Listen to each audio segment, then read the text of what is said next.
Medieval knights weren't just warriors, they were masters of secret communication. From hidden symbols in their shields to coded messages in prayer books, these armored warriors created an underground network of symbols that shaped medieval Europe's destiny. Let's explore how knights turned their shields into a detailed messaging system. Each symbol and color on a knight's shield had special meaning. Red could show courage, while blue meant loyalty. Animals were powerful symbols too. Lions meant bravery, eagles showed nobility, and bears represented strength. But knights got creative with these combinations. By mixing different symbols, colors, and patterns, they could tell entire stories about their family history, battle victories, and even political alliances. A shield with a red lion rampant, standing on its hind legs, next to golden stars, might say, "I'm a brave warrior from a noble family."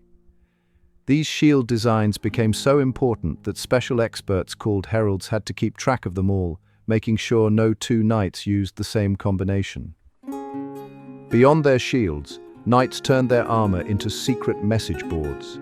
Skilled craftsmen would carve detailed patterns and symbols into the metal plates, each scratch and mark carrying hidden meaning. Some knights had Bible verses etched in tiny letters around their arm guards, while others displayed secret family mottos across their breastplates. These messages weren't just for show, they served as both protection and communication. A specific pattern of crosses might identify allies on the battlefield, while certain geometric designs could show membership in secret military orders. The most fascinating part? Many of these armor messages used special medieval shorthand that only educated nobles could understand. Even the placement of decorative rivets could spell out words, turning a knight's entire suit of armor into a walking, fighting secret code. Romance in medieval times often had to stay hidden, and knights developed clever ways to carry tokens from their secret loves. A lady might give her knight a small piece of embroidered cloth, but these weren't just simple gifts. They were packed with hidden meanings. Different flowers in the embroidery told different stories. Roses for love, daisies for loyalty, violets for faithfulness. Knights would carefully hide these tokens inside their armor, sometimes sewing them into special pockets or tucking them into secret compartments in their sword handles. Some even had false bottoms built into their shield grips where they could store small love letters.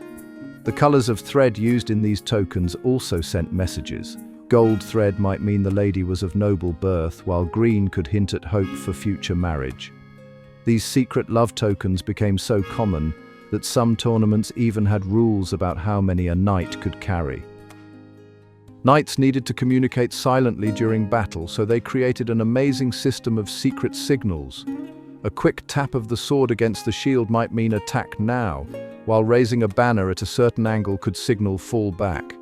They even used their horses in this secret language. Specific riding patterns told other knights to form different battle formations.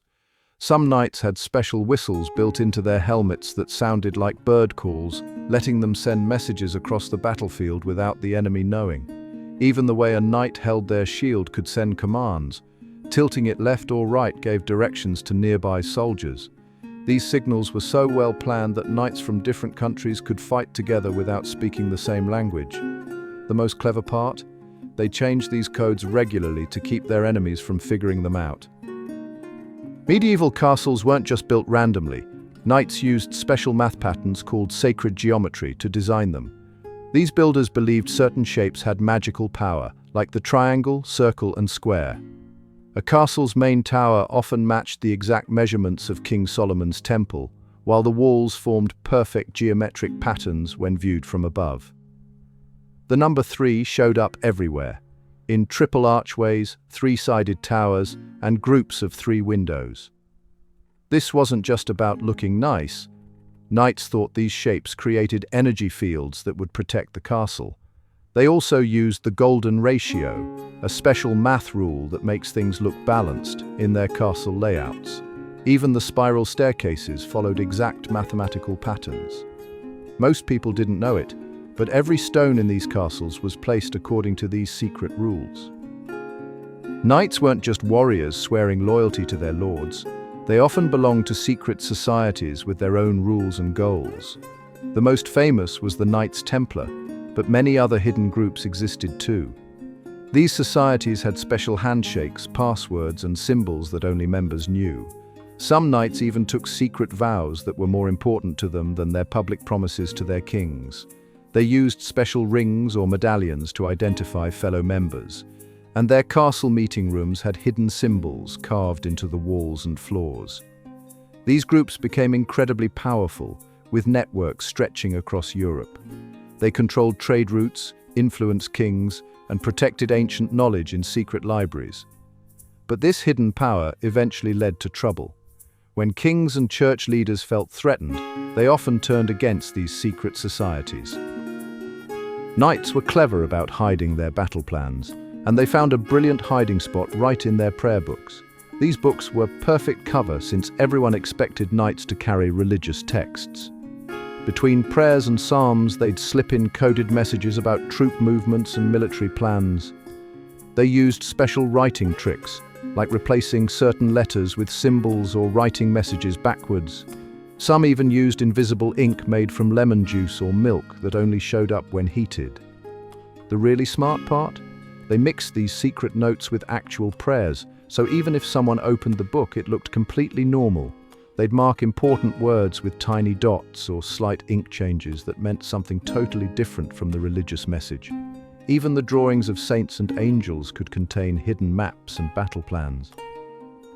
When knights were laid to rest, their tombs became puzzling treasure maps of symbols that still amaze historians today.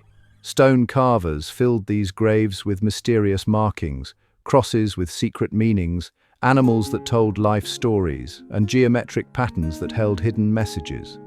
Some tombs show swords pointing to specific compass directions, while others have stars arranged in patterns matching important battle dates. The position of a knight's carved hands could show membership in secret groups, and even the number of folds in their stone cloaks carried meaning. Many tombs have symbols that match patterns found in distant castles, suggesting connections we're still trying to understand. What's really fascinating is how these tomb designs often include mathematical codes that link to the architecture of famous medieval buildings.